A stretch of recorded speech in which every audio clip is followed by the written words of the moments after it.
നമ്മൾ കഴിഞ്ഞ ക്ലാസ്സിൽ പറഞ്ഞത് അധ്യായം 1 വരെയാണ്. പട്ടികജാതി പട്ടികവർഗ പീഡന നിരോധന നിയമത്തിൻ്റെ അധ്യായം 1 വരെയുള്ള ഭാഗമാണ് പറഞ്ഞത്. എന്ന് പറഞ്ഞാൽ ഡെഫിനിഷൻ, നിർവചനങ്ങൾ, ഓരോ വാക്കും ഓരോ നിയമത്തിൽ നിർവചിക്കാറുണ്ട്. അത് SC/ST ആക്ടിൽ എങ്ങനെ നിർവചിച്ചിരിക്കുന്നു എന്നാണ് നമ്മൾ ഈ വീഡിയോയിൽ പറഞ്ഞത്. ഇനി ഈ ക്ലാസ്സിൽ പറഞ്ഞത്, അടുത്ത ക്ലാസ്സിൽ നമ്മൾ പറയുന്നത് എന്താണ് കുറ്റങ്ങളാകുന്ന അതിക്രമമെന്നാണ്. അപ്പോൾ പട്ടികജാതി വർഗ പീഡന നിരോധന നിയമത്തിൻ്റെ പരിധിയിൽ ഏതൊക്കെയാണ് കുറ്റങ്ങളാകുന്നത് എന്നാണ് നമ്മളിവിടെ പറയുന്നത്. കുറ്റങ്ങളാകുന്ന അതിക്രമങ്ങളുടെ ശിക്ഷകൾ അത് സെക്ഷൻ 3 പറയുന്നത്. അത് നമ്മൾ ശ്രദ്ധിച്ച് മനസ്സിലാക്കണം. പട്ടികജാതി വർഗ പീഡന നിരോധന നിയമപ്രകാരം ഒരു കേസ് കൊടുക്കുകയാണെങ്കിൽ അത് പട്ടികജാതി വർഗ പീഡന നിരോധന നിയമപ്രകാരം കേസെടുക്കണം എന്ന് വകുപ്പ് അറിഞ്ഞുകൂടാത്തവർക്ക് എഴുതി കൊടുക്കാം.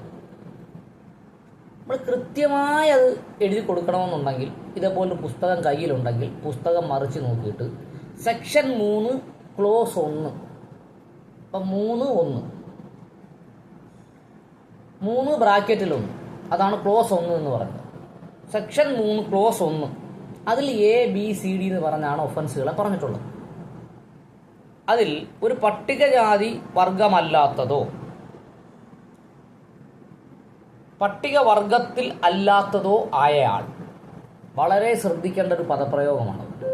അപ്പോൾ SC/ST ആക്ട് പ്രകാരം ഒരു കേസ് എഴുതി കൊടുക്കുമ്പോൾ എതിർകക്ഷി പട്ടികജാതിയിലോ പട്ടികവർഗത്തിലോ അല്ലാത്തയാളാകുന്നു എന്ന് കൃത്യമായി പറഞ്ഞിരിക്കണം. കുറ്റം ചെയ്തയാൾ പട്ടികജാതിയിലോ പട്ടികവർഗത്തിലോ പെടാത്തയാളാകുന്നു എന്ന് വ്യക്തമായി പറഞ്ഞിരിക്കണം. ഇല്ലെങ്കിൽ SC/ST ആക്ട് പ്രകാരം കേസെടുക്കാൻ പറ്റത്തില്ല. IPC പ്രകാരമേ ആ കേസ് നിൽക്കൂ. IPC എന്ന് പറഞ്ഞാൽ ഭാരതീയ ന്യായ സംഹിത 2023.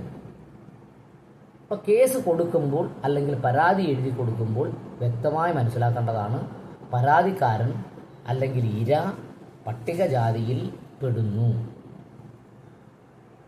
എതിർകക്ഷി അല്ലെങ്കിൽ കുറ്റം ചെയ്തയാൾ പട്ടികജാതിയിൽ അല്ലെങ്കിൽ പട്ടികവർഗത്തിൽ പെടാത്തയാളാകുന്നു എന്നെഴുതണം. നിർബന്ധമാണ്. ഇല്ലെങ്കിൽ പോലീസുകാർക്ക് SC/ST ആക്ട് ചേർക്കേണ്ടതില്ല. കാരണം അവർ ഗണിച്ച് കണ്ടുപിടിക്കത്തൊന്നുമില്ല. ഇത് രണ്ടും. അടുത്തത്, ഏതെങ്കിലും ഭക്ഷ്യയോഗ്യമല്ലാത്തതോ. അപ്പോൾ കഴിക്കുന്ന സമയത്ത് ഭക്ഷ്യയോഗ്യമല്ലാത്തതോ. ഇന്നലകളിൽ ഒരു പക്ഷേ ഭക്ഷ്യയോഗ്യമായിരിക്കാം, പക്ഷെ ഇപ്പോൾ ഭക്ഷ്യയോഗ്യമല്ലാത്തതോ അല്ലെങ്കിൽ ആരോഗ്യത്തിന് ഹാനികരമാവുന്നതോ ആയ സാധനങ്ങൾ പട്ടികജാതി പട്ടികവർഗ വിഭാഗത്തിൽപ്പെട്ട അംഗത്തിൻ്റെ വായിൽ ഇടുക. അപ്പോൾ വളരെ വ്യക്തമായി പറഞ്ഞിട്ടുണ്ട്, വായിലിടുക. നീ കുടിക്കട എന്ന് പറഞ്ഞ് നിർബന്ധമായി കുടിപ്പിച്ചു എന്നല്ല, അത് വായിലിടുക. അല്ലെങ്കിൽ അംഗത്തിന് പാനീയമായോ ഭക്ഷ്യയോഗ്യമല്ലാത്തതോ ആരോഗ്യത്തിന് ഹാനികരമോ ആയവ നൽകൽ.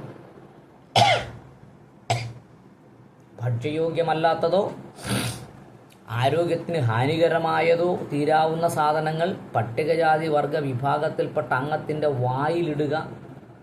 അല്ലെങ്കിൽ അംഗത്തിന് പാനീയമായോ ഭക്ഷ്യയോഗ്യമല്ലാത്തതോ ആരോഗ്യത്തിന് ഹാനികരമോ ആയവ നൽകുക. അപ്പോൾ വായിൽ ഇട്ട് കൊടുത്താൽ നിർബന്ധിച്ച് 2 കൈയൊക്കെ പിടിച്ച് വായിലിട്ട് കൊടുക്കുന്നു, അത് ഒഫൻസാണ്. രണ്ടാമത്, അദ്ദേഹത്തിന് പാനീയമായി കൊടുക്കുന്നു. ആരോഗ്യത്തിന് ഹാനികരമായത് എന്ത് കൊടുത്താൽ അത് SC/ST ആക്ടിലെ സെക്ഷൻ 3 ക്ലോസ് 1 പ്രകാരം എന്താകുന്നു? ഒഫൻസ് ആകുന്നു. അപ്പം ഒഫൻസ് എന്താണെന്ന് മനസ്സിലായല്ലോ. അത് അങ്ങനൊരു കുറ്റം ചെയ്താൽ, അങ്ങനെ ഒരു സംഭവം ചെയ്താൽ 3 ക്ലോസ് 1 A വരുന്നത്. 3 A. അടുത്തത് 3(1)B. പട്ടികജാതി വർഗ വിഭാഗത്തിൽപ്പെട്ടവർ താമസിക്കുന്ന സ്ഥലത്ത് വിസർജ്യ വസ്തുക്കൾ, അഴുക്കുവെള്ളം, മാലിന്യങ്ങൾ അല്ലെങ്കിൽ മറ്റ് ഏതെങ്കിലും മാരകമായ സാധനങ്ങൾ പുരയിടത്തിലോ അല്ലെങ്കിൽ പുരയിടത്തിലേക്കുള്ള കവാടത്തിലോ വലിച്ചെറിയും. ഇതും ആ സെക്ഷനിൽ വരുന്ന വാക്കുകൾ തന്നെ ഉപയോഗിക്കണം പരാതി എഴുതുമ്പോൾ. എങ്ങനെയാണ്? പട്ടികജാതി വർഗ വിഭാഗത്തിൽപ്പെട്ടവർ താമസിക്കുന്ന സ്ഥലത്ത്, അത് സ്ഥലമെന്നാണ് പറഞ്ഞിരുന്നത്. വിസർജ്യ വസ്തുക്കൾ എന്ന് പറഞ്ഞാൽ മനുഷ്യ വിസർജ്യം എന്ന് തന്നെയാണ് അർത്ഥമാക്കുന്നത് എന്ന് ഒരു കേസിൽ പറഞ്ഞിട്ടുണ്ട്. അഴുക്ക് വെള്ളം, അതേത് അഴുക്ക് വെള്ളവുമാണ്. മാലിന്യങ്ങൾ അല്ലെങ്കിൽ മറ്റെന്തെങ്കിലും മാരകമായ സാധനങ്ങൾ പുരയിടത്തിലോ അല്ലെങ്കിൽ പുരയിടത്തിലേക്കുള്ള കവാടത്തിലോ വലിച്ചെറിയുക. പുരയിടത്തിലിടുകയോ പുരയിടത്തിലേക്ക് പോകുന്ന കവാടത്തിലോ വലിച്ചെറിഞ്ഞാൽ സെക്ഷൻ 3(1)(b) പ്രകാരം ശിക്ഷാർഹമായ കുറ്റമാണ്. 3(1)(b). അപ്പോൾ സെക്ഷൻ 3 പ്രകാരം കേസെടുക്കണമെന്ന് പറയുവാണെങ്കിൽ 3-ൽ 1 ഉണ്ട്, 3-ൽ 2 ഉണ്ട്. അതിൽ എ ഉണ്ട്, ബി ഉണ്ട്, താഴേക്ക് ഇസഡ് വരെ ഉണ്ട്. അപ്പോൾ നമുക്ക് വ്യക്തമായി ഒഫൻസ് എന്താണ്, കുറ്റം എന്താണെന്നറിയാമെങ്കിൽ വളരെ വ്യക്തമായി 3(1)(b) എന്ന് എഴുതണം. അങ്ങനെ എഴുതണമെങ്കിൽ പുസ്തകം കയ്യിൽ വേണം. എന്താണ് അവിടെ സംഭവിച്ചത് എന്ന് നമുക്കറിയണം. എന്നിട്ട് പുസ്തകം വായിച്ചു നോക്കണം. അതിനുശേഷം വേണം എന്തെഴുതാൻ? പരാതി എഴുതാൻ. അപ്പോൾ ഇന്നലെ പത്രത്തിൽ SC/ST ആക്ട് പ്രകാരമുള്ള കേസ് നിൽക്കുന്നതല്ല, പ്രതിയെ വെറുതെ വിട്ടു എന്ന് പറഞ്ഞൊരു വാർത്ത വന്നു. അത് കൃത്യമായി FIR ഇല്ലാത്തത് കൊണ്ടോ അല്ലെങ്കിൽ മൊഴി കൊടുക്കുന്നതിൻ്റെ കുഴപ്പം കൊണ്ടോ ഒക്കെയാണ്. ഒരു പ്രതിയെ ശിക്ഷിക്കണമെങ്കിൽ ബിയോണ്ട് ദ റീസണബിൾ ഡൗട്ട് കുറ്റം തെളിയിച്ചിരിക്കണം. നമ്മൾ മൊഴി കൊടുക്കാത്തത് കൊണ്ടോ തെളിവ് കൊടുക്കാത്തത് കൊണ്ടോ അല്ലെങ്കിൽ പോലീസുകാർ കൃത്യമായി ചെയ്യാത്തത് കൊണ്ടോ അല്ലെങ്കിൽ FIR ശരിയല്ലാത്തത് കൊണ്ടോ ഒക്കെ കേസ് തള്ളിപ്പോകാം. അതിനെക്കുറിച്ചൊക്കെ നമുക്ക് പിന്നെ പറയാം. അപ്പോൾ 3(1)(c) എന്ന് പറഞ്ഞാൽ എന്താണ്? പട്ടിക ജാതി വർഗ വിഭാഗത്തിലുള്ള ഏതെങ്കിലും അംഗത്തെ, പട്ടിക ജാതി വർഗ വിഭാഗത്തിലുള്ള ഏതെങ്കിലും അംഗത്തെ അപകടപ്പെടുത്തണമെന്ന ഉദ്ദേശത്തോടെ പരിക്കേൽപ്പിക്കുകയോ. അപ്പം പരിക്കേൽപ്പിച്ചു എന്ന് മാത്രം എഴുതിയാൽ പറയുള്ളൂ. അപകടപ്പെടുത്തണമെന്ന ഉദ്ദേശത്തോടെ പരിക്കേൽപ്പിച്ചു എന്ന് എഴുതണം. അതാണ് സെക്ഷൻ അട്രാക്റ്റ് ചെയ്യണം. ആ സെക്ഷനിൽ പറഞ്ഞേക്കുന്ന വാചകങ്ങൾ നമ്മൾ എടുത്തെഴുതിയിട്ട് വേണം ആ സെക്ഷൻ അവിടെ ഉണ്ട്, ഇന്ന സെക്ഷനിൽ വരുന്ന കുറ്റമാണ് ചെയ്തതെന്ന് നമുക്ക് പറയാം. പട്ടികജാതി വർഗ വിഭാഗത്തിലുള്ള ഏതെങ്കിലും അംഗത്തെ അപകടപ്പെടുത്തണമെന്ന ഉദ്ദേശത്തോടെ പരിക്കേൽപ്പിക്കുകയോ അപമാനിക്കുകയോ അല്ലെങ്കിൽ അവരോട് വിവേചനത്തോടെ പെരുമാറുകയോ വിസർജ്യങ്ങൾ, അഴുക്ക് വസ്തുക്കൾ, മറ്റു മാലിന്യങ്ങൾ എന്നിവ അവരുടെ അയൽ വീടുകളിൽ എറിയുകയോ ചെയ്താൽ. അപ്പം ആദ്യം പറഞ്ഞു മാലിന്യങ്ങൾ പുരയിടത്തിലെറിഞ്ഞാൽ, പിന്നെ പറഞ്ഞു പുരയിടത്തിൻ്റെ കവാടത്തിലെറിഞ്ഞാൽ, പിന്നെ പറഞ്ഞു വീടുകളിലെറിഞ്ഞാൽ, ഇപ്പോൾ എന്തോ പറയുന്നു അയൽ വീടുകളിലെറിഞ്ഞാൽ. അപ്പോൾ ചുരുക്കം പറഞ്ഞാൽ മാലിന്യങ്ങൾ പട്ടികജാതി വർഗ വിഭാഗക്കാരുടെ പുരയിടത്തിലെറിഞ്ഞാലും പുരയിടത്തിൻ്റെ കവാടത്തിലെറിഞ്ഞാലും അയാളുടെ വീട്ടിലെറിഞ്ഞാലും അയൽ വീട്ടിലെറിഞ്ഞാലും എന്തു ചെയ്യാം? SC/ST അട്രോസിറ്റീസ് ആക്ട് പ്രകാരം കേസെടുക്കാം. അത് 3(1)(a)യിൽ വരുമോ, ബിയിൽ വരുമോ, സിയിൽ വരുമോ എന്ന് പുസ്തകം കയ്യിലുണ്ടെങ്കിൽ അത് വായിച്ചു നോക്കിയാൽ മാത്രമേ മനസ്സിലാക്കി എഴുതാൻ പറ്റൂ. അപ്പോൾ SC/ST ആക്ട് പ്രകാരം കേസെടുക്കണമെന്ന് സിമ്പിളായിട്ട് എഴുതിയാൽ പോലീസുകാരത് കണ്ടെത്തി എഴുതിയാൽ ഓക്കെ. അങ്ങനെ പോലീസുകാർ കണ്ടെത്തി എഴുതുന്നൊരു മാനസികാവസ്ഥ അല്ലെന്ന് നമുക്കറിയാം. അപ്പോൾ നമ്മളത് കൃത്യമായി എന്ത് ചെയ്യണം? എഴുതി ചേർക്കണം. അടുത്തത് 3(1)(d). എയും ബിയും സിയും കഴിഞ്ഞു. 3(1)(d). ചെരുപ്പുകൾ ചുമപ്പിക്കുക, നഗ്നരായി നിർത്തുക, അല്ലെങ്കിൽ അർത്ഥനഗ്നരായി പട്ടികജാതി വർഗ അംഗത്തെ കൊണ്ട് ജോലി ചെയ്യിപ്പിക്കുക. ഇത് 3(1)(d) പ്രകാരമുള്ള കുറ്റമാണ്. അതെന്താ പറഞ്ഞേ? ചെരുപ്പുകൾ ചുമപ്പിക്കുക, നഗ്നരാക്കി നിർത്തുക, അല്ലെങ്കിൽ അർത്ഥനഗ്നരായി പട്ടികജാതി വർഗ അംഗങ്ങളെ കൊണ്ട് ജോലി ചെയ്യിപ്പിക്കുക. ഇത്രയും കാരണങ്ങൾ വന്നാൽ എന്തു ചെയ്യാം? 3(1)(d) പ്രകാരം കേസെടുക്കാം. ശ്രീജിത്ത് എന്താ കൈപൊക്കിയേ? എന്തെങ്കിലും പറയാനുണ്ടോ? കുഴപ്പമില്ല. യെസ്, ഓഫ് ചെയ്ത് വെച്ചു. ഞാൻ വിചാരിച്ച എന്തോ ചോദിക്കാനാണ്. അടുത്തത് നമ്മൾ 3.1D. കാരണം നിങ്ങൾക്ക് സംശയം ഉണ്ടെങ്കിൽ വാട്സപ്പിൽ ചോദിക്കണമെന്നോട് ആരും ചോദിക്കുന്നില്ല, അല്ലാതെയും ആരും ചോദിക്കുന്നില്ല. അതുകൊണ്ട് കുറച്ച് സ്പീഡിനങ്ങ് പോവുകയാണ്. സംശയം ഉണ്ടെങ്കിൽ ചോദിക്കാം കേട്ടോ. പുസ്തകം വാങ്ങിയാൽ പുസ്തകം നോക്കിയിരിക്കാം, അപ്പോൾ സംശയങ്ങൾ കൂടും. 3.1E. പട്ടികജാതി വർഗ അംഗത്തെ നിർബന്ധിച്ച് ഏതെങ്കിലും കാര്യം, അതായത് വസ്ത്രം അഴിച്ചു മാറ്റുക എന്ന് പറഞ്ഞാൽ സ്വയം നഗ്നരാകാൻ പ്രേരിപ്പിക്കുക. തല ബലമായി ഇടിക്കുക. പരമ്പരാഗതമായി അവയിൽ നിന്നും മാറ്റുക. മുഖത്തും ശരീരത്തിൽ അല്ലെങ്കിൽ അതുപോലെയുള്ള ഭാഗങ്ങളിൽ പെയിന്റ് അടിക്കുക മുതലായ അഭിമാനബോധം ഇടിച്ചു ചാർത്തുന്ന പ്രവർത്തികൾ ചെയ്യുക. അപ്പോൾ എന്തൊക്കെയാ ചെയ്തു? പട്ടികജാതി വർഗ അംഗത്തെ നിർബന്ധിച്ച് ഏതെങ്കിലും കാര്യം, അതായത് വസ്ത്രം അഴിച്ചു മാറ്റുക. എക്സ്പ്ലനേഷനാണ്. വസ്ത്രം അഴിച്ചു മാറ്റുക. തലബലമായി ഇടിക്കുക. പരമ്പരാഗതമായി അവയിൽ നിന്നും മാറ്റുക എന്ന് പറഞ്ഞാൽ നമ്മൾ പാരമ്പര്യമായി താമസിക്കുന്ന സ്ഥലത്ത് നിന്ന് നമ്മളെ ഇറക്കി വിടാൻ ശ്രമിച്ചാൽ അതും ഒഫൻസാണ്. മുഖത്തും ശരീരത്തും അല്ലെങ്കിൽ മറ്റു ഭാഗങ്ങളിലും പെയിന്റ് അടിക്കുക മുതലായ എന്ന് പറഞ്ഞൊരു വാക്ക് അവിടെ ഇട്ടേക്കാണ്. എന്തൊക്കെ ചെയ്യാമോ അങ്ങനെ ചെയ്താൽ എന്ത് പോണം? അഭിമാനബോധം ഇടിച്ചു താഴ്ത്തുന്ന ഏത് പ്രവൃത്തി ചെയ്താലും SC/ST അട്രോസിറ്റീസ് ആക്ട് 3.1E പ്രകാരം കേസെടുക്കാം. 3.1E. ഈ ഓരോ സെക്ഷനും പ്രത്യേകം പർപ്പസ് ഉണ്ട്. നോർത്ത് ഇന്ത്യയിലൊക്കെ ഇതിങ്ങനെ നടക്കുന്നുമുണ്ട്. കേരളത്തിൽ നടക്കുന്നുണ്ടോ എന്ന് കണ്ട് ഇപ്പോൾ ഒരു കേസ് വന്നിട്ട് അത് വെറുതെ വിട്ടു എന്ന് പറഞ്ഞ് പത്രത്തിലൊരു വാർത്ത വന്നു. അപ്പോൾ അതിലൊക്കെ സോഷ്യൽ മീഡിയയിലൊക്കെ വരുന്നുണ്ടല്ലോ, നിങ്ങൾ ശ്രദ്ധിച്ചാൽ മനസ്സിലാവും. അപ്പോൾ ആ സാഹചര്യത്തിലാണ് നമ്മൾ പരാതി കൊടുക്കുന്ന സമയം മുതൽ ജഡ്ജി വിധി പറയുന്ന സമയം വരെ നമ്മുടെ ശ്രദ്ധ ഉണ്ടാകണമെന്ന് പറയും. അപ്പോൾ 3.1F 3.1F പട്ടികജാതി വർഗങ്ങൾക്കായി അനുവദിക്കപ്പെട്ട സ്ഥലങ്ങൾ അനധികൃതമായി കൈയടക്കുക. ഇപ്പോൾ ചിലർ നമ്മൾ മനസ്സിലാക്കണം, പട്ടികജാതിക്കാർക്ക് വേണ്ടി നീക്കിയിട്ടേക്കുന്ന സ്ഥലങ്ങളിൽ അനധികൃതമായി കൈയടക്കുക. അവിടെ കൃഷി ചെയ്യുക. പട്ടികജാതിക്കാരുടെ ഭൂമിയിൽ കയറി വല്ലവരും കൃഷി ചെയ്യുക. അല്ലെങ്കിൽ പട്ടികജാതി വർഗ അംഗങ്ങളുടെ കൈവശത്തിലോ ബന്ധപ്പെട്ട അധികാരികൾ അവർക്കായി വിതരണം ചെയ്യുവാൻ അടയാളപ്പെടുത്തിയ സ്ഥലങ്ങൾ മുതലായവ കൈമാറ്റം ചെയ്യുകയോ ചെയ്താൽ. അപ്പോൾ ഇത് പട്ടികജാതിക്കാരുടെ ഭൂമിയുമായി ബന്ധപ്പെട്ട പ്രശ്നമാണ്. എന്തൊക്കെയാണ് പറഞ്ഞേക്കുന്നത്? പട്ടികജാതിക്കാർക്ക് അനുവദിക്കപ്പെട്ട സ്ഥലങ്ങൾ. ഇത് പട്ടികജാതിക്കാരുടെ സ്ഥലത്തെക്കുറിച്ചല്ല പറയുന്നത്. അവർക്ക് വേണ്ടി സർക്കാർ നീക്കിയിട്ടേക്കുന്ന സ്ഥലങ്ങൾ. ആ സ്ഥലങ്ങൾ അനധികൃതമായി കൈയടക്കുക. അതിന് വാക്ക് കൃത്യമായി നോക്കണം. കൈയടക്കുക എന്നല്ല പറഞ്ഞത്. അനധികൃതമായി കൈയടക്കുക എന്ന് പറയാൻ നിയമപ്രകാരമല്ലാതെ കൈവശം വെക്കുക. നിയമപ്രകാരമായി കൈവശം വെച്ചാൽ ഈ വകുപ്പ് നിൽക്കത്തിലാണ്.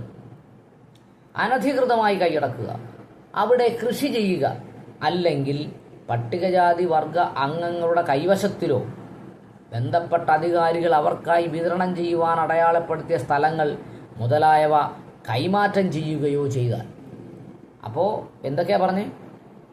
അനധികൃതമായി കൈയടക്കുക. പട്ടികജാതിക്കാരുടെ സ്ഥലങ്ങളല്ല, പട്ടികജാതിക്കാർക്ക് വേണ്ടി നീക്കിയിട്ടേക്കുന്ന സ്ഥലങ്ങൾ അനധികൃതമായി കൈയടക്കുക, അവിടെ കൃഷി ചെയ്യുക, അവിടെ പട്ടികജാതി വർഗ അംഗങ്ങളുടെ കൈവശത്തിലോ അധികാരികൾ അവർക്കായി വിതരണം ചെയ്യുവാൻ അടയാളപ്പെടുത്തിയ സ്ഥലങ്ങൾ മുതലായവ കൈമാറ്റം ചെയ്യുകയോ ചെയ്താൽ.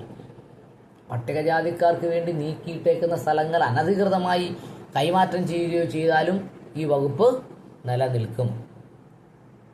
അടുത്തത്, ഒരു പട്ടികജാതി വർഗ അംഗത്തെ അയാളുടെ സ്ഥലത്തിൽ നിന്നും തെറ്റായി ഒഴിപ്പിക്കുക. ഇവിടെ ശ്രദ്ധിച്ച് കേൾക്കണം. ശരിയായി ഒഴിപ്പിച്ചാൽ ഈ വകുപ്പ് നിൽക്കത്തില്ല. എങ്ങനെയാണ്? ലാൻഡ് അക്വിസിഷൻ ആക്ട് പ്രകാരമൊക്കെ കോമ്പൻസേഷൻ കൊടുത്ത് ഒഴിപ്പിക്കുന്നു. അത് ശരിയായി ഒഴിപ്പിക്കലാണ്.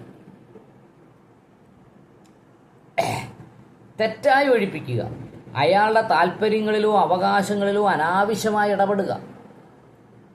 വനാവകാശം ഉൾപ്പെടെ ഏത് സ്ഥലമോ അല്ലെങ്കിൽ താമസ സ്ഥലത്തു നിന്നോ വെള്ളം, ജലസേചന പദ്ധതികൾ, തുടങ്ങിയ സൗകര്യങ്ങൾ ഇല്ലാതാക്കുകയോ അല്ലെങ്കിൽ കൃഷികൾ നശിപ്പിക്കൽ, ഉൽപ്പന്നങ്ങൾ എടുത്തുകൊണ്ടുപോകൽ തുടങ്ങിയ പ്രവർത്തികൾ ചെയ്യുക. ഉൽപ്പന്നം എന്ന് പറഞ്ഞാൽ എന്താണ്? കാർഷിക ഉൽപ്പന്നങ്ങൾ. ഇപ്പോൾ പട്ടികജാതിക്കാരൻ്റെ വീട്ടിൽ കയറി ഒരു മോഷണം നടത്തി, അട്രോസിറ്റീസ് ആക്ട് വരത്തില്ല, അത് മോഷണത്തിലേക്ക്. പക്ഷെ അതിന് 3 വർഷമാണ് ശിക്ഷ. ഇപ്പോൾ സ്വർണം മോഷ്ടിച്ചുകൊണ്ട് പോയെന്ന് വെച്ചു, ശിക്ഷ 3 വർഷമാണ്, കുറ്റം തെളിഞ്ഞാൽ. പക്ഷെ പട്ടികജാതിക്കാരൻ്റെ പറമ്പിൽ കയറി മാങ്ങ പറിച്ചുകൊണ്ട് പോയി. മാങ്ങയ്ക്ക് എത്ര രൂപ കിട്ടും? 1 കിലോ മാങ്ങയ്ക്ക് സാധാരണ മാങ്ങയാണ്. പക്ഷേ അതിന് ശിക്ഷ 7 വർഷം. പറഞ്ഞ മനസ്സിലായോ? അത് അട്രോസിറ്റീസ് ആക്ടിനെ പരിധിയില്ല. കാര്യം എന്താ? പട്ടികജാതിക്കാർ അവരുടെ സ്വന്തം ഭൂമിയിൽ ചെയ്യുന്ന കാർഷിക വിളകൾ നശിപ്പിച്ച് അവരെ ജീവിക്കാൻ അനുവദിക്കാത്ത ഒരു സാമൂഹ്യ പരിസ്ഥിതി കേരളമടക്കമുള്ള സംസ്ഥാനങ്ങളിൽ ഉണ്ടായിരുന്നു. അതിനെ മറികടക്കുന്നതിന് വേണ്ടിയുള്ള വകുപ്പാണ്. എന്താ പറഞ്ഞേ? പട്ടികജാതി വർഗ അംഗത്തെ അയാളുടെ സ്ഥലത്തു നിന്നും തെറ്റായി ഒഴിപ്പിക്കുകയോ അയാളുടെ താൽപ്പര്യങ്ങളിലോ അവകാശങ്ങളിലോ അനാവശ്യമായി ഇടപെടുകയോ വനാവകാശം ഉൾപ്പെടെ ഏതൊരു സ്ഥലമോ അല്ലെങ്കിൽ സ്ഥലത്തു നിന്നു വെള്ളം, ജലസേചന പദ്ധതികൾ തുടങ്ങിയ സൗകര്യങ്ങൾ ഇല്ലാതാക്കുകയോ അല്ലെങ്കിൽ കൃഷികൾ നശിപ്പിക്കൽ, ഉൽപ്പന്നങ്ങൾ എടുത്തുകൊണ്ടുപോകൽ തുടങ്ങിയ പ്രവർത്തികൾ ചെയ്താൽ എന്തായി? SC/ST ആക്ട് 3(1)G പ്രകാരം ശിക്ഷാർഹമായ കുറ്റമാണ്. അപ്പോൾ ഇത് ചെയ്താൽ ഏത് വകുപ്പിൽ വരും എന്ന് നമ്മൾ നോക്കുമ്പോൾ 3(1)Gയിലാണ് ഈ എന്ത് വന്നിട്ടുള്ളത്? ഈ കുറ്റം വന്നിട്ടുള്ളത് 3(1)Gയിൽ. അപ്പോൾ നമ്മളത് മനസ്സിലാക്കണം. 3(1)G. ഓക്കെ, അതിന് വിശദീകരണം തന്നിട്ട് 3(1)Gയിൽ എന്തൊക്കെ വരും? തെറ്റായി എന്നുള്ളത്. ഇപ്പോൾ തെറ്റായി ഒഴിപ്പിക്കൽ എന്ന് പറഞ്ഞല്ലോ, Fലും പറഞ്ഞിട്ടുണ്ട്, Gയിലും പറഞ്ഞു. വ്യക്തിയുടെ സ്വാതന്ത്ര്യത്തിനെതിരായി ചെയ്താൽ അത് തെറ്റായി എന്നാണ് അർത്ഥം. പട്ടികജാതിക്കാരൻ്റെ സ്വാതന്ത്ര്യത്തിനെതിരായി ചെയ്താൽ, പട്ടികജാതിക്കാരുടെ അനുവാദം കൂടാതെ ചെയ്താൽ. അപ്പോൾ തെറ്റായി എന്ന വാക്കിന് വിശദീകരിച്ചിരിക്കുകയാണ്. എന്താണ് തെറ്റായി? അടുത്തത്, വ്യക്തിയുടെ അനുവാദത്തോടെ ആണെങ്കിൽ അപ്രകാരമുള്ള അനുവാദം അവയിൽ ഒരു വ്യക്തിയെ അല്ലെങ്കിൽ താല്പര്യമുള്ളവരെ മരണഭയത്താലോ ഉപദ്രവത്താലോ ആണ് അനുവാദം വാങ്ങുന്നതെങ്കിൽ. അപ്പോൾ അനുവാദം വാങ്ങുന്നത് എങ്ങനെയാണ്? അൺഡ്യൂ ഇൻഫ്ലുവൻസ്, കൊയേഷൻ, അയാളെ ഭീഷണിപ്പെടുത്തിയിട്ടാണ് അനുവാദം വാങ്ങുന്നതെങ്കിൽ അനുവാദം വാങ്ങിയാലും അത് എന്താണ്? 3(1)Fലും 3(1)Gയിലും പെടുന്ന കുറ്റമാണ്. 3(1)Fലും 3(1)Gയിലും വരുന്ന കുറ്റമാണ്. പറഞ്ഞ മനസ്സിലായോ? അടുത്തത്, തെറ്റായി എന്ന് ഒരു വിശദീകരണം കൂടെ തന്നിട്ടുണ്ട്. അപ്രകാരമുള്ള സ്ഥലത്തിൻ്റെ രേഖകൾ കൃത്രിമമായി ചമച്ചതാണെങ്കിൽ. നോക്കൂ, അപ്പോൾ 3(1)Fലും 3(1)Gയിലും തെറ്റായി എന്ന് പറഞ്ഞിരിക്കുന്നത് ഭൂമിയുടെ അവകാശം പട്ടികജാതിക്കാരിൽ നിന്നും തട്ടിയെടുക്കുന്നതിന് വേണ്ടിയോ കൃഷി ചെയ്യുന്നതിന് വേണ്ടിയോ അങ്ങനെ ഒഴിപ്പിക്കുന്നതിന് വേണ്ടിയോ അവർ അവകാശം നേടുന്നത് തെറ്റായ രീതിയിൽ അവർ സർട്ടിഫിക്കറ്റ് ഉണ്ടാക്കിയിട്ടാണെങ്കിൽ, കൃത്രിമമായി ചമച്ചതാണെങ്കിൽ അത് തെറ്റായി എന്നാണ്. അപ്പോൾ സിവിൽ കേസ്, ഭൂമിയുടെ കേസ് നടത്തുന്നതോടൊപ്പം അട്രോസിറ്റീസ് ആക്ട് പ്രകാരം എന്താണ്? 3(1)G പ്രകാരം കേസ് നിലനിൽക്കും. 3(1)Gയിലെ അതിൻ്റെ വിശദീകരണം Dയിൽ എന്തു പറഞ്ഞിരിക്കുന്നു? രേഖകൾ കൃത്രിമമായി ചമച്ചതാണെങ്കിൽ. കൃത്രിമമായി രേഖകൾ ചമച്ചതാണെന്ന് ആര് തെളിയിക്കണം? നമ്മൾ വക്കീലിനെ വെച്ച് തെളിയിക്കണം. അല്ലെങ്കിൽ നമ്മൾ പോലീസ് കേസ് കൊടുത്തിട്ട് നമ്മുടെ സർക്കാർ വക്കീൽ തെളിയിക്കണം. മനസ്സിലായോ? നമ്മളിതൊന്നും അല്ലാതെ എനിക്കൊന്നും അറിയത്തില്ല, ഞാൻ പറയുന്ന സത്യമാണ് എന്ന് മാത്രം പറഞ്ഞിട്ട് ഒരു കാര്യവുമില്ല. എനിക്കൊന്നും അറിയത്തില്ല, ഞാൻ സത്യമേ പറയൂ എന്ന് പറഞ്ഞിട്ട് കാര്യമുണ്ടോ? എവിഡൻസ് കൊടുക്കണ്ടേ കൃത്യമായിട്ട്? ശരി, അടുത്തത് 3(1)H. പട്ടികജാതി വർഗ വിഭാഗത്തിലെ ഒരു അംഗത്തെ യാചിക്കുന്നതിനോ അല്ലെങ്കിൽ മറ്റേതെങ്കിലും തരത്തിൽ നിർബന്ധിക്കുന്നതിനോ പൊതുകാര്യത്തിനോ ഉള്ള സർക്കാർ ഉദ്ദേശിക്കുന്നത് ഒഴികെയുള്ള മറ്റേതെങ്കിലും നിർബന്ധിത ജോലി ചെയ്യിപ്പിച്ചാൽ, സർക്കാരാണ് ജോലി ചെയ്യിപ്പിക്കുന്നതെങ്കിൽ SC/ST ആക്ട് പ്രകാരം കേസെടുക്കാൻ പറ്റത്തില്ല. സർക്കാർ അല്ലാതെ ആരെങ്കിലും ഈ ജോലി ചെയ്യിപ്പിച്ചാൽ SC/ST ആക്ട് പ്രകാരം കേസെടുക്കാം. അതാണ് ഇങ്ങനെ പറഞ്ഞത്. എങ്ങനെയാ? പട്ടികജാതി വർഗവിഭാഗത്തിലെ ഒരംഗത്തെ യാചിക്കുന്നതിനോ യാചകനാക്കും, അല്ലെങ്കിൽ മറ്റേതെങ്കിലും തരത്തിൽ നിർബന്ധിക്കുന്നതിനോ പൊതുകാര്യത്തിനായുള്ള സർക്കാർ നിർദ്ദേശിക്കുന്നത് ഒഴികെയുള്ള മറ്റേതെങ്കിലും നിർബന്ധിത ജോലി ചെയ്താൽ 3(1) പ്രകാരം ശിക്ഷാർഹമായ കുറ്റമാണ്. അപ്പോൾ ഏത് വകുപ്പാണ് ചേർക്കേണ്ടത് എന്ന് ആരാണോ പരാതി പറയുന്നത്, പരാതി പറയുന്ന ആളെ നല്ലപോലെ കേട്ടതിന് ശേഷം വേണം എന്ത് ചെയ്യാൻ, തീരുമാനിക്കാൻ.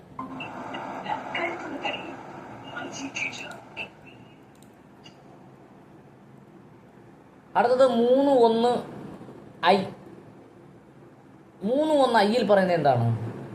പട്ടികജാതി പട്ടികവർഗ വിഭാഗത്തിലെ ഒരംഗത്തെ നിർബന്ധപൂർവം മനുഷ്യനെ ചുമക്കുന്നതിനോ അല്ലെങ്കിൽ മൃഗങ്ങൾക്ക് തുല്യതോ ആയ രീതിയിൽ കുഴിമാടങ്ങൾ വെട്ടുകയോ ചെയ്താൽ. കുഴിമാടം എന്ന് പറഞ്ഞാൽ അറിയാമല്ലോ, പണ്ട് ഈ പട്ടികജാതിക്കാരെയും പട്ടികവർഗക്കാരെയൊക്കെ കുഴിയെടുത്തിട്ട് അതിനകത്തായിരുന്നു താമസം. അതാണ് ഈ കുഴിമാടം എന്ന് പറയുന്നത്. മണ്ണിൻ്റെ മുകളിലേക്ക് കുറച്ച് ഭാഗമേ കാണും. അത് എൻ്റെ ഗ്രാമമെന്നോ കൊച്ചു വീടോ എന്ന് പറഞ്ഞുകൊണ്ടൊരു കവിത തന്നെയുണ്ട് ഇതുമായി ബന്ധപ്പെട്ട്, കേട്ടോ.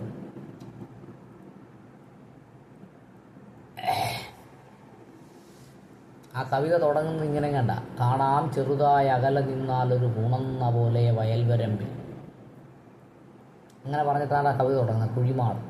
അങ്ങനെ കുഴിമാടം വെട്ടുകയോ മനുഷ്യനെ ചുമക്കുകയോ മൃഗങ്ങൾക്ക് തുല്യമായി ജീവിക്കാനുള്ള പരിസ്ഥിതി ഉണ്ടാക്കുകയോ ഒക്കെ ചെയ്ത് അങ്ങനെ ജീവിപ്പിച്ചാൽ, പൊന്തന്മാടയിൽ കണ്ടിട്ടില്ലേ മമ്മൂട്ടി പോത്തിനോടൊപ്പം ജീവിക്കും, അങ്ങനെയൊക്കെ ആക്കിയാൽ 3(1)(i) പ്രകാരം കേസെടുക്കാവുന്ന. എന്താ 3(1)(i) പ്രകാരം കേസെടുക്കുന്നത്? മനുഷ്യനെ ചുമപ്പിക്കുന്നു, മൃഗങ്ങൾക്ക് തുല്യമായതോ അല്ലെങ്കിൽ കുഴിമാടങ്ങൾ വെട്ടി അതിൽ താമസിക്കാൻ നിർബന്ധിക്കുന്നു. കാരണം സാമൂഹികമായ കെട്ടുറപ്പോ ഐക്യമോ രാഷ്ട്രീയപരമായ പിൻബലമോ ഇല്ലാത്തൊരു ജനതയാണ് പട്ടികജാതി പട്ടികവർഗം. 2025 ഐക്യവും രാഷ്ട്രീയമായ കെട്ടുറപ്പും നമുക്കറിയാം. അപ്പോൾ 1989 രാഷ്ട്രീയമായ ഐക്യവും കെട്ടുറപ്പിനെയും കുറിച്ചും പ്രത്യേകിച്ച് പറയേണ്ട കാര്യമില്ല. ഇപ്പോൾ 89 ഈ നിയമം വരുന്നത്. അപ്പോൾ ആ പരിസ്ഥിതികളും കൂടെ ഇവിടെ എന്ത് ചെയ്തിട്ടുണ്ട്, പറഞ്ഞിട്ടുണ്ട്. അപ്പം നമുക്ക് അനുഭവം ഇല്ലാത്ത പല സാഹചര്യങ്ങളും നിയമത്തിലുണ്ട്. അത് കേരളത്തിലെ മാത്രം നിയമമല്ല, ഓൾ ഇന്ത്യ തലത്തിലെ നിയമമാണ്. അതുകൊണ്ടാണ്. അടുത്തത് ജെ. പട്ടികജാതി വർഗ വിഭാഗത്തിലെ ഒരു അംഗത്തെ തോട്ടിപ്പണിയോ അല്ലെങ്കിൽ വളരെ അപ്രകാരമുള്ള ജോലിക്കായി നിയോഗിക്കുകയോ അനുവദിക്കുകയോ ചെയ്യുന്നത്. ഇപ്പോൾ നമ്മുടെ താല്പര്യത്തിന് വിരുദ്ധമായി തോട്ടിപ്പണി ചെയ്യിച്ചാൽ, അതിനുവേണ്ടി നിയോഗിച്ചാൽ SC/ST ആക്ടിലെ 3(1)(j) പ്രകാരം കേസെടുക്കാവുന്നു. പട്ടികജാതി വർഗ വിഭാഗത്തിലൊരംഗത്തെ തോട്ടിപ്പണിക്കായോ അല്ലെങ്കിൽ അവരെ അപ്രകാരമുള്ള ജോലിക്കായി നിയോഗിക്കുകയോ അനുവദിക്കുകയോ ചെയ്യുന്നത്. അടുത്തത് കെ. 3(1)(k). പട്ടികജാതി വർഗവിഭാഗത്തിലെ ഒരു വനിതയെ ദിവ്യത്വം പറഞ്ഞും ആരാധനാപാത്രമായി ചിത്രീകരിച്ചു. പല സിനിമകളിലൊക്കെ കണ്ടിട്ടില്ലേ, ഒരു കുടുംബത്തിൽ ഒരു ആൺകുട്ടിയോ അല്ല ഒരു പെൺകുട്ടിയോ ഒക്കെ കാണും. ദൈവഹിതമാണ് കല്യാണം കഴിക്കുന്നത്, ദേവിയായി ജീവിക്കണം അല്ലെങ്കിൽ ദേവനായി ജീവിക്കണം, അങ്ങനെയൊക്കെ പറയുന്നത് പോലെ പട്ടികജാതിക്കാരെ ആരെങ്കിലും ദിവ്യത്വം പറഞ്ഞ് ആരാധനാപാത്രമായി ചിത്രീകരിച്ചും അമ്പലങ്ങളിൽ അല്ലെങ്കിൽ മതസ്ഥാപനങ്ങളിൽ ഒരു ദേവദാസിയായിട്ടോ അല്ലെങ്കിൽ അതിന് സമാനമായി മറ്റു രീതിയിൽ നിയോഗിക്കുന്നതോ അല്ലെങ്കിൽ അനുവദിക്കുന്നതിനോ ഉദ്ദേശിച്ച നടപടികൾ സ്വീകരിച്ചാൽ SC/ST ആക്ട് പ്രകാരം കേസെടുക്കാവുന്നതാണ്. ഇവിടെ എന്താ പറഞ്ഞിട്ടുള്ളത്? പട്ടികജാതി വിഭാഗത്തിലെ ഒരു വനിതയെ ദിവ്യത്വം പറഞ്ഞും ആരാധനാപാത്രമായി ചിത്രീകരിച്ചും അമ്പലങ്ങളിൽ അല്ലെങ്കിൽ മതസ്ഥാപനങ്ങളിൽ, അമ്പലമെന്ന് മാത്രമല്ല ഏത് മതത്തിൻ്റെ സ്ഥാപനമാണെങ്കിലും മതസ്ഥാപനങ്ങളിൽ ദേവദാസിയായിട്ടോ, ദേവദാസി അറിയാമല്ലോ, ദേവദാസിയായിട്ടോ അല്ലെങ്കിൽ അതിന് സമാനമായ മറ്റെന്തെങ്കിലും രീതിയായിട്ടോ കൊണ്ടുവന്നാൽ അവർക്ക് എന്ത് ചെയ്യാവുന്നതാണ്? 3(1) പ്രകാരം IJK പ്രകാരം SC/ST ആക്ട് പ്രകാരം കേസെടുക്കാവുന്നു. അടുത്തത് L. ഒരു പട്ടികജാതി വർഗ അംഗത്തെ നിർബന്ധിച്ചോ ഭീഷണിപ്പെടുത്തിയോ തടയുകയോ അല്ലെങ്കിൽ താഴെ പറയുന്ന കാര്യങ്ങളോ ചെയ്യുക. എന്താണ് അത്? വോട്ടുമായി ബന്ധപ്പെട്ട പ്രശ്നമാണ്. നിയമപ്രകാരമല്ലാത്ത ഒരു പ്രത്യേക സ്ഥാനാർത്ഥിക്ക് വോട്ട് ചെയ്യണം അല്ലെങ്കിൽ വോട്ട് ചെയ്യാതിരിക്കണമെന്ന് നിർദ്ദേശിച്ച. അപ്പോൾ എങ്ങനെയാണ്? വീട്ടിൽ വന്ന് എനിക്ക് വോട്ട് തരണേ എന്ന് പറയുന്നതല്ല കാര്യം. ഇന്ന സ്ഥാനാർത്ഥിക്ക് വോട്ട് ചെയ്യാവൂ, ഇല്ലെങ്കിൽ കാണിച്ചു തരാം. ഇന്ന സ്ഥാനാർത്ഥിക്ക് വോട്ട് ചെയ്യരുത്, ചെയ്താൽ അനുഭവിക്കും. ഇങ്ങനെയൊക്കെ പറഞ്ഞാൽ എന്താണ്? പട്ടികജാതി പട്ടികവർഗ പീഡന നിരോധന നിയമപ്രകാരം 3(1) അതിനകത്ത് വീണ്ടും AB ഉണ്ട് കേട്ടോ. Lലെ A പ്രകാരം കേസെടുക്കാവുന്നു. ഇതിലെ ഒരു കേസാണ് ആർക്കെതിരെ എടുത്തിട്ടുള്ളത്? നമ്മുടെ സുരേന്ദ്രനെതിരെ എടുത്തിട്ടുള്ളത്. അതെന്തായാലും നമുക്കറിയത്തില്ല, അത് പറയുക. ഒരു നാമനിർദ്ദേശ പത്രിക സമർപ്പിക്കുന്നതിനോ അല്ലെങ്കിൽ നാമനിർദ്ദേശ പത്രിക പിൻവലിക്കുന്നതിനോ ആവശ്യപ്പെട്ടാൽ, ഇപ്പോൾ സുരേന്ദ്രൻ്റെ ഡമ്മിയാണ് സുന്ദര എന്ന് പറഞ്ഞുകൊണ്ട് BSPയുടെ സ്ഥാനാർത്ഥിയായ സുന്ദരയുടെ നാമനിർദ്ദേശ പത്രിക സുരേന്ദ്രൻ പിൻവലിക്കുന്നതിന് വേണ്ടി പണം കൊടുത്തു. സുന്ദര പിൻവലിച്ചു. SC/ST ആക്ടിലെ 3(1) LB പ്രകാരം കേസെടുക്കാം. സുരേന്ദ്രനെതിരെ കേസെടുത്തിട്ടുണ്ടെന്നാണ് പറയുന്നത്. കേസ് എവിടെ വരെ എത്തി നമുക്കറിയത്തില്ല. ഇപ്പം ഭരണം തീരാറായി. അടുത്തത്, ഒരു പട്ടികജാതി വർഗ അംഗത്തിൻ്റെ തെരഞ്ഞെടുപ്പിലേക്കുള്ള നാമനിർദ്ദേശ പത്രിക അംഗത്തിനെ നിർദ്ദേശിക്കുന്നതിനോ പിന്താങ്ങുന്നതിനോ അനുവദിക്കാതിരുന്നാൽ. ഇപ്പോൾ ഒരു പട്ടികജാതിക്കാരൻ നാമനിർദ്ദേശ പത്രിക കൊടുക്കുന്നു, നീ കൊടുക്കരുത്. 1. കൊടുത്തത് പിൻവലിപ്പിക്കുന്നു. 2. ഇപ്പം നാമനിർദ്ദേശ പത്രിക കൊടുക്കുമ്പോൾ പിന്താങ്ങണമല്ലോ ആൾക്കാർ, അയാളെ നിർദ്ദേശിക്കണം. അപ്പോൾ അയാളെ നിർദ്ദേശിക്കുന്നില്ല, അങ്ങനെ അവനെ നാമനിർദ്ദേശ പത്രികയിൽ ഒപ്പിട്ട് കൊടുത്താൽ അങ്ങനെ ചെയ്തു കളയും, ഇങ്ങനെ ചെയ്തു കളയും എന്നൊക്കെ ചെയ്യും. കാര്യം ദേശീയ പാർട്ടിക്ക് ഒരാൾ മത്സരിക്കാൻ പോവുകയാണെങ്കിൽ 2 പേര് പിന്തുണച്ചാൽ മതി. ഒരാൾ പാർട്ടി ഇല്ലാതെ മത്സരിക്കുകയാണെങ്കിൽ 10 പേര് പിന്തുണയ്ക്കണം. അപ്പം 10 പേര് അതിൽ ഒപ്പിട്ടാൽ മാത്രമേ ഇയാൾ സ്ഥാനാർത്ഥിയാകൂ. അപ്പം 10 പേര് ഒപ്പിടുന്ന 10 പേരെ മുടക്കിയാൽ മതി, ഇയാൾ സ്ഥാനാർത്ഥിയാകത്തില്ല. അപ്പം അങ്ങനെ നാമനിർദ്ദേശ പത്രിക കൊടുക്കുന്നതിൽ നിന്നും തടഞ്ഞാൽ, കൊടുത്ത നാമനിർദ്ദേശ പത്രിക പിൻവലിച്ചാൽ, അങ്ങനെ നാമനിർദ്ദേശ പത്രിക കൊടുക്കുന്നതിൽ നിന്നും സപ്പോർട്ട് ചെയ്യുന്ന ആൾക്കാരെ തടഞ്ഞാൽ, ഇതെല്ലാം എന്താണ്? പട്ടികജാതി പട്ടികവർഗ പീഡന നിരോധന നിയമപ്രകാരം Lലെ ABC പ്രകാരമുള്ള കുറ്റങ്ങളാണ്. 1. നാമനിർദ്ദേശക പത്രിക കൊടുക്കുന്നതിൽ ഒരു പ്രത്യേക സ്ഥാനാർത്ഥിക്ക് വോട്ട് ചെയ്യണമെന്ന് പറഞ്ഞാൽ, ഞങ്ങൾ സ്ഥാനാർത്ഥിയാണ് വോട്ട് ചെയ്യണം എന്ന് ചോദിക്കുന്നതല്ല. ഇന്ന സ്ഥാനാർത്ഥിക്ക് വോട്ട് ചെയ്യാൻ പാടുള്ളൂ, ഇന്ന സ്ഥാനാർത്ഥിക്ക് വോട്ട് ചെയ്യാൻ പാടില്ല. ഇത് രണ്ടും 3(1) LA പ്രകാരം കുറ്റമാണ്. കൊടുത്ത നാമനിർദ്ദേശ പത്രിക കൊടുക്കാൻ അനുവദിക്കാതിരുന്നാൽ, പിൻവലിപ്പിച്ചാൽ 3(1) LB പ്രകാരം കുറ്റമാണ്. അടുത്തത് 3(1) C പ്രകാരം കുറ്റമാണ്. ഇന്ന സ്ഥാനാർത്ഥിക്ക് വോട്ട് ചെയ്യാം, അങ്ങനെയൊക്കെ നിർബന്ധിച്ചാൽ ഇന്ന സ്ഥാനാർത്ഥിക്ക് വോട്ട് ചെയ്യാൻ പാടില്ല.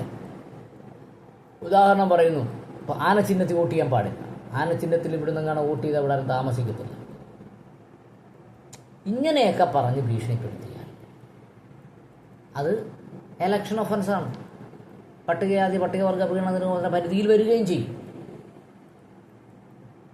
ഓക്കെ, അപ്പോൾ ഇപ്പോൾ 10 മണിയായി, കുഞ്ഞുമോൻ വന്നതേ ഉള്ളൂ.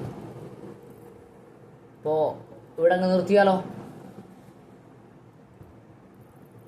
എന്ത് പറയുന്നു?